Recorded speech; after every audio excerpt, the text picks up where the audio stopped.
शुरू अल्लाह के नाम से जो नहायत मेहरबान रहम करने वाला। अस्सलाम वालेकुम नाज़रीन, आप देख रहे हैं मेरा यूट्यूब चैनल और मेरा नाम है मोहम्मद हारून।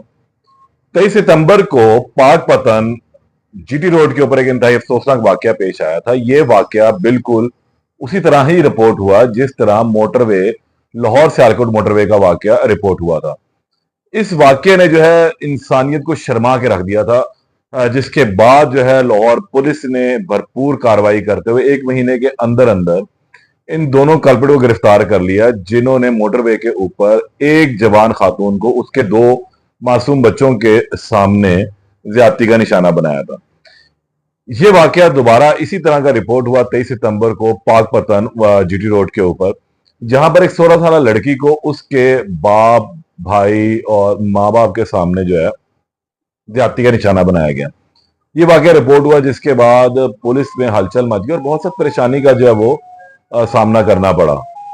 इस वाकये की जो तफ्तीश है वो एसपी इन्वेस्टिगेशन पाकपतन को सुपुर्द की गई। ये खातून एसपी हैं और इन्होंने इसकी बहुत ही बारीक बीनी से तफ्तीश का आगाज किया। सबसे पहले तो जो लड़की थी उसके डीएनए फौरी तौर पर भिजवाए गए, नमूने भिजवाए गए फोरेंसिक को, ताकि असल कल्प्रिट का जो है वो पता लग सके। क्योंकि इस वाकये के बाद जो है इसके घर वालों ने, इसके भाई ने और बाप ने कुछ लोगों को नामजद किया और कहा था कि हमने इन लोगों को पहचान लिया और ये फलां लोग हो सकते हैं। पुलिस ने 2 अफराद को जो है वो गिरफ्तार भी कर लिया था। उनके नमूने भी जो है वो भिजवाए गए, सैंपल भिजवाए गए, ताकि असल हकायक जो है वो सामने आ सके। जब इस वाकये की रिपोर्ट सामने आई तो ये बहुत ही दिल हिला देने वाले वाकया था, और रिपोर्ट जो है वो इंकिशाफात से भरपूर थी, क्योंकि इस रिपोर्ट ने उस तमाम वाकये को जो है यकसर बदल के रख दिया था कि असल हकायक जो है वो सामने आ गए। इस वाकये के अंदर जब रिपोर्ट सामने आई तो उसके अंदर ये पता लगा कि लड़की से जो ज्यादती हुई है और जो रिपोर्ट आई है उसमें थोड़ा सा तजाद है, वो बिल्कुल मनफी रिपोर्ट है। और लड़की ने जो बयानात दिए वो भी बिल्कुल मुख्तलिफ थे। फिर मजीद इन्वेस्टिगेशन शुरू हुई, पुलिस ने अपना दायरा कार जो बढ़ा दिया और फिर पुलिस जाते जाते आगे वहां तक पहुंच गई कि पुलिस खुद भी चकरा कर रह गई कि आखिर इतनी बड़ी प्लानिंग किस तरीके से जो है इन लोगों ने की है। वाकया कुछ इस तरह था कि इसके कुछ मुखालफीन हैं जो उस इलाके में रहते हैं। इन्होंने अपने मुखालफीन को फंसाने के लिए अपनी बहन का ही जो है वो ज्यादती का जो है निशाना बनवा दिया और अपनी बहन के साथ होने वाली ज्यादती को एक रिपोर्ट किया। और ये वाकया जो है पूरे सोशल मीडिया के ऊपर फैला और हलाला मच चुकी हुई थी। लोग वाकई ही शर्मसार थे कि आखिर क्या पाकिस्तान की जो सड़कें हैं, पंजाब की जो सड़कें वो गैर महफूज हैं। वज़ीर-ए-आला पंजाब ने इसका वाकये का नोटिस लिया था और इसके अलावा हिना परवेज भट्ट साहिबा, उन्होंने इस वाकये का नोटिस लिया था और भरपूर तरीके से ये हुक्म दिया था कि इस तमाम वाकये की जो है तफसीलात इकट्ठी की जाए और जो कल्प्रिट है उसको सजा दिलवाई जाए। इसीलिए एसपी इन्वेस्टिगेशन को जो है ये एसपी लेवल के ऑफिसर को जो है इसकी इन्वेस्टिगेशन सौंपी गई थी और कहा गया था कि आप तमाम हकायक को जो है वो सामने लेके एक मजबूत केस जो है इन लोगों के खिलाफ बनाए। लेकिन जब इन्वेस्टिगेशन शुरू हुई, रिपोर्ट सामने आई तो बड़ी हैरानकुन रिपोर्ट थी कि लड़की के साथ जो ज्यादती के नमूने सामने आए वो उन लोगों से जिन पर इल्जामात लगा था उनसे मैच नहीं कर रहे थे। फिर जो लड़की ने बयानात दिए थे उनमें बहुत ज्यादा तजाद था।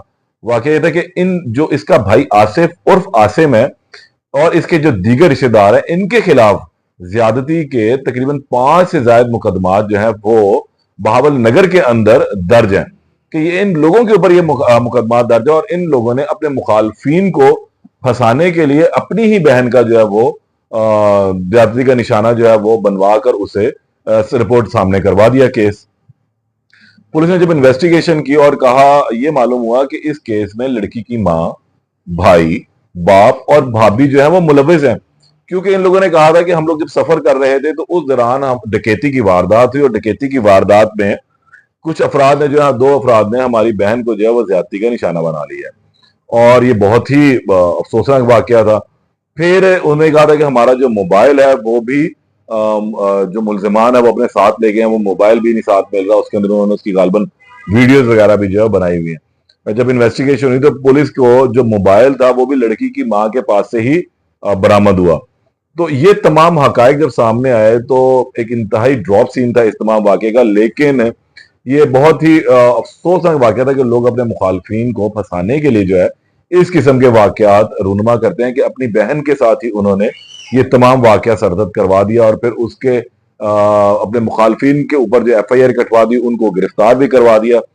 یہ تو اب ہم کہیں گے کہ پنجاب پولیس کی بہت ہی اہم قسم کی جو ہے کامیابی کہ انہوں نے اس کیس کو جو ہے میرٹ کے اوپر لے کر چلے اور تمام حقائق کو مد نظر کا یہ نہیں کیا کہ مکھی پہ مکھی مار دی اور جو لوگ پکڑے گئے تھے انہی کے خلاف جو چلان بنا کر رپورٹ بنا کر عدالت میں بھیج دی اور ان کو سزا دلوا دیتے. لیکن انہوں نے کہا کہ نہیں, ہم پہلے بیانات لیں گے, سیمپل بھجوائیں گے اور تمام حقائق جو ہیں وہ سامنے آ جائیں. پھر یہی ہوا جب رپورٹس گئیں, رپورٹس بالکل منفی آئیں, زیادتی کا کوئی شائبہ سامنے نہیں آیا بلکہ جو آیا وہ کسی اور شخص کا آیا اور جن لوگوں پہ الزامات تھے وہ الزامات ثابت نہ ہوئے. پھر جو موبائل سے متعلق گفتگو کی گئی تھی کہ بھئی موبائل اٹھا کے لے گئے تھے, موبائل بھی لڑکی کی ماں سے برآمد ہوا. پھر یہ بھی پتا چلا کہ اس تمام واقعے میں لڑکی, اس کی ماں, اس کا باپ, اس کا بھائی اور اس کی بھابھی ملوث پائے گئے جنہوں نے ساری پلاننگ کی ہے.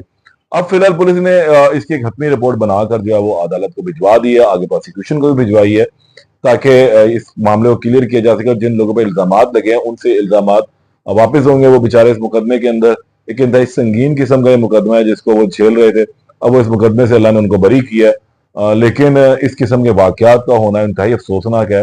پنجاب کی سڑکیں واقعی محفوظ ہیں. کوئی اگر ایک واقعہ رونما ہوا تو اس کے کلپٹ کو اب تک سزا مل چکی ہوئی ہے. عابد ملی اور اس کا جو ساتھی تھا وہ سزائے موت ان کو دی گئی. بہت اسپیڈی ٹرائل جو ہے وہ کروایا گیا تھا اور ہائی کورٹ کے اندر ان کی ابھی تک جو ہے وہ اپیل لگی ہوئی ہے لیکن وہ سماعت کے لیے مقرر نہیں ہوئی ہے. جو انسداد دہشت گردی کی عدالت تھی اس میں ایک کیس چلایا گیا تھا, جیل ٹرائل اس کے اندر ہوا تھا اور تمام قانونی تقاضوں کو پورا کرنے کے بعد ان افراد کو جو سزائے موت دی گئی تھی. اسی طرح یہ تھا کہ اس کیس کے اندر بھی جو ہے اسپیڈی ٹرائل ہوگا, لیکن اس اسپیڈی ٹرائل سے زیادہ اسپیڈی انویسٹیگیشن ہوئی اور انویسٹیگیشن میں جو ہے ڈراپ سین ہو گیا کہ یہ واقعہ رونما ہوا ہی نہیں ہے. صرف مخالفین کو پھنسانے کے لیے یہ تمام کہانی جو ہے وہ رچائی گئی تھی. یہ ایک بڑا اہم کیس ہے جس حوالے سے آپ کو بتانا تھا. گزشتہ 2-3 دن سے جو ہے تمام معاملات چل رہے تھے پولیٹیکل, اس لیے کچھ ویلاگ جو ہیں کچھ زیادہ بہتر طریقے سے نہیں آ سکے. لیکن اب آنے والے دنوں میں اس کو دوبارہ کنٹینیو کروں گا. اس کے علاوہ امیر بالاج اور امیر فتح, امیر موصف سے متعلق بھی جو اپڈیٹ آئے گی اس سے بھی آپ کو آگاہ کروں گا. تب تک کے لیے اجازت دیں. اللہ نے کے بعد.